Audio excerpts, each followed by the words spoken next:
making, $100 or whatever. It's just the harsh realities of being addicted to methamphetamines. And how your moral compass, anybody's moral compass, whether it be the cops, whether it be any of the main cast, their descent into madness. You know what I mean? And that's why it's called SPUN, because it's like you're staying up for days and days at a time. 13 days, dude. You're not yourself anymore. You know what I mean? Yeah. In that period of time, you'll do anything. It's pretty interesting because towards the end of the film, Ross starts saying, "Hey man, like I'm on empty, like my car, I'm starting to crash hard. Like I can't do this like you can," because the cook was like a seasoned veteran, dude, of like doing. He lived it. He breathed it. He also, and I don't know if it's just like continuity, but they don't really show him actually doing it too much. Oh, the cook? Yeah, the cook. Yeah. Mickey Rourke's character. You see him maybe do it once or twice, but he seems like he's not even on meth for most of the time. Because he's inhaling all that shit, so he's making it raw. Like he has to uncut, But they do show him do it once or twice in. He sniffs it, I think. At the Circus Liquor. Mm-hmm. In the back. In the back, yeah. I'm not sure if he does that because of the stress. He loses his first lab, That's right. And then it's almost like he doesn't do it while he's doing the meth, or you know what I mean, like making it. Yeah. No. It's the Hawaii. Well,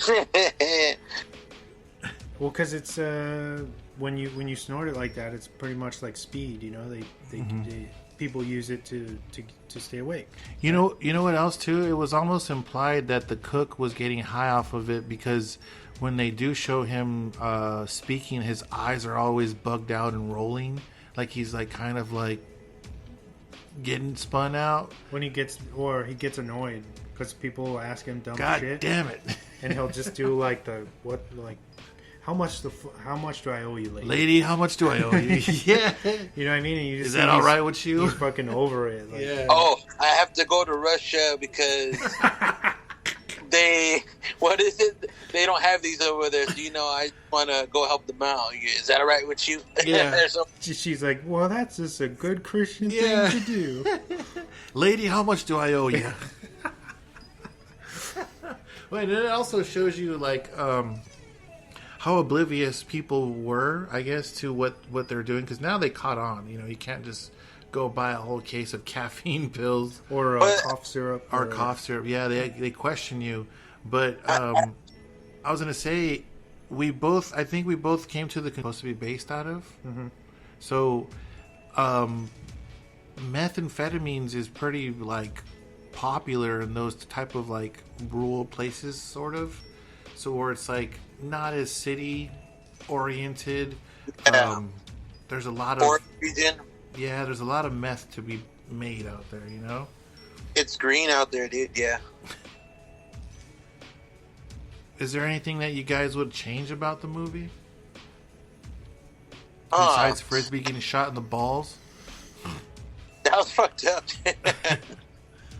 I just want to shoot one nut, Frisbee. Just one nut. Well, he did. Rat him out. Yeah, he was a snitch, Maybe that's probably one thing I did hate. I'm like, why'd you do that? He probably deserved it, dude. If it all falls because of him, dude. Because he was not a great person. Doesn't he throw his mom underneath the bus? I'll go to Main Street to get my shit. Yeah, but yeah, he does throw his mom. He's like, yeah, she does everything. She's the leader. I'm just holding it for her. It's not even my shit, man. That character was pretty cool. That's the kid from Almost Famous.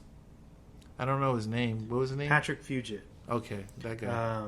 Yeah, he's in Almost Famous. He's in Gone Girl. He's in this Cinemax show, which has since been canceled, called Outcast, which is based on Robert Kirkman's graphic novel, the same guy who did Walking Dead and Invincible.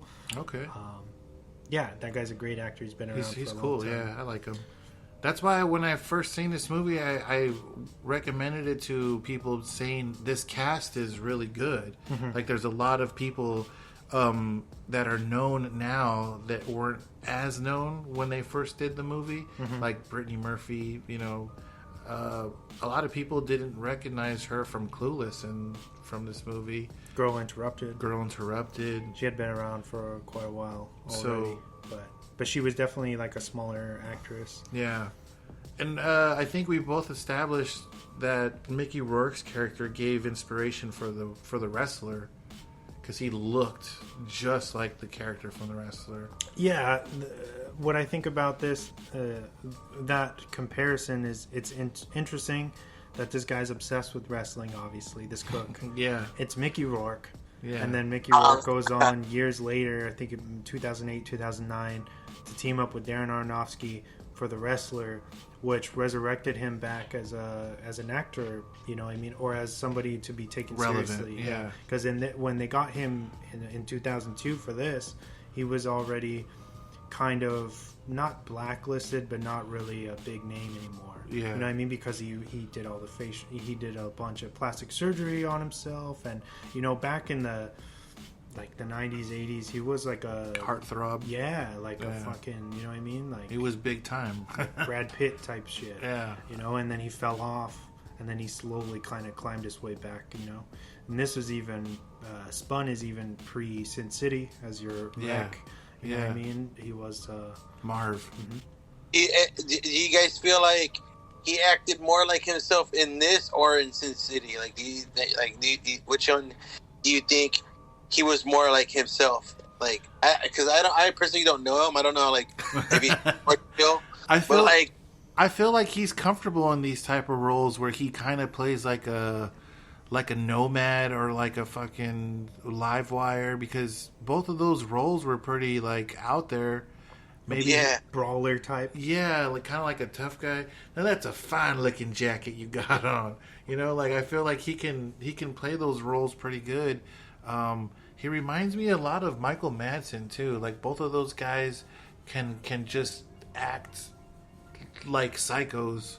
You know what I'm saying? Easy. Yeah. So if it's easy for them, I'm pretty sure they can. That's kind of, you know, a little flavor of what they're really like.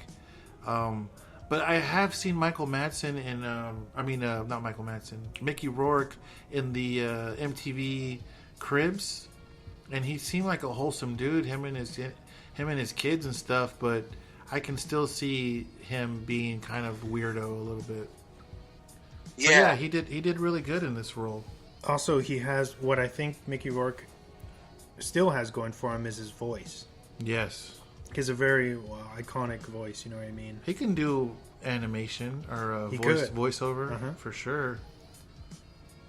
Hey, Senor El fucking Camino. He just chucks the fucking cans at him. Yeah, he's definitely he kind of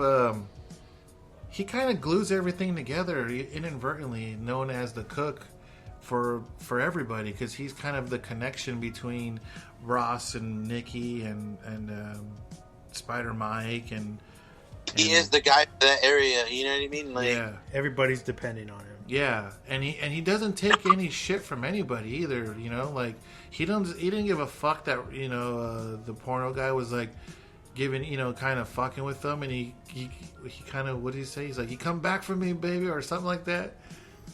And he puts down his jacket and he says, "Hey, fuck you, pal." And he fucking pushes him back into the... And he pushes him pretty hard, yeah, dude. Like, he falls back into like the video rack or something. Yeah, and he's, "I'm fucking calling 911." Yeah, he waits for him to leave. Yeah. He waits for the cook to leave, and then he calls the cops. And when he gets caught too, he's like, "I'm getting fucked in a porno shop right now." And he's all doing meth off of whatever he's snorting off of, a little mirror or some shit. But yeah, you can tell, dude, they were all addicted. They were progressively getting worse in the movie. And it's only like a 3 or 4 day binger of them going, never sleeping, never eating. They don't eat. They don't drink water. Yeah, that's true. They don't eat, drink water. They drink just beer when they are drinking. Yeah. It's just alcohol, right? And then you see one thing that's super accurate with doing opioids and meth and all of that is you're very constipated. You can't take a shit. So for Cookie's character to be like, "Oh, I gotta take a shit," and it's like a little fucking She's like, oh, this is the only time I feel like I could take a shit, which is she's like hurting and yeah, like, it's really weird that it does that to your body. And then she was like all gross. She's like, "I'll lick." What did she say? I'll let you lick me where I pee. Like, gross. What did she say? Like, "I'll let you lick my asshole" or something. Like, what? No, is she it? says, "I'll let you lick me where I pee." Dude, like it's just.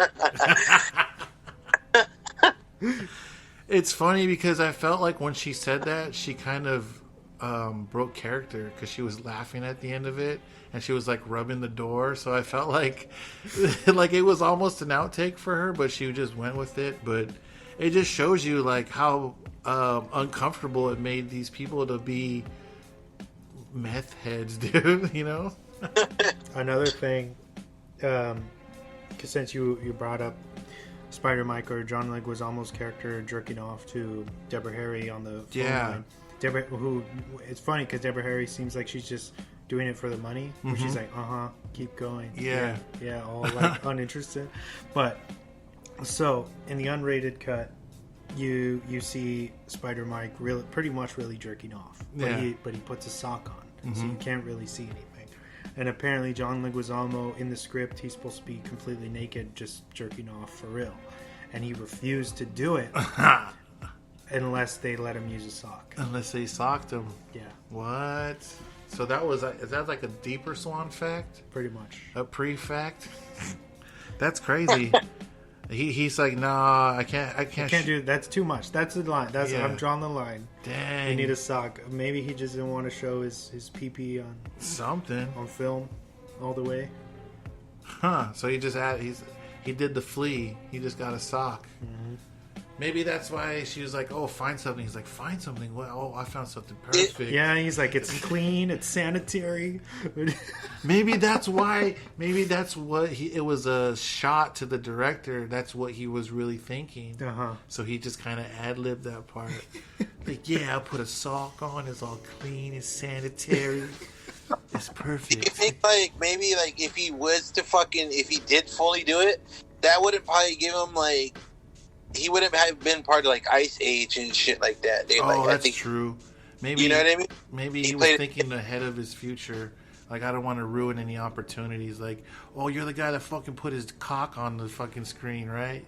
You were jerking off in that SPUN movie. We can't have you fucking be a sloth. And instead, he's like, now I'm just a guy jerking off in SPUN with a sock. With the sock on. See, I didn't really do it though. He would say that. Would argue. He would say that. Was this? This was post Romeo and Juliet. This had to have been post Romeo and Juliet. After, yeah. Romeo and Juliet was like 96, I think, for sure. Tybalt. So where you guys want to go from here, man? We are at an hour and 30. I do have some Swan facts. But if you guys want to... do you want to do like a rating or something on it, Tiny? Uh-oh. Tiny? Go ahead, what happened?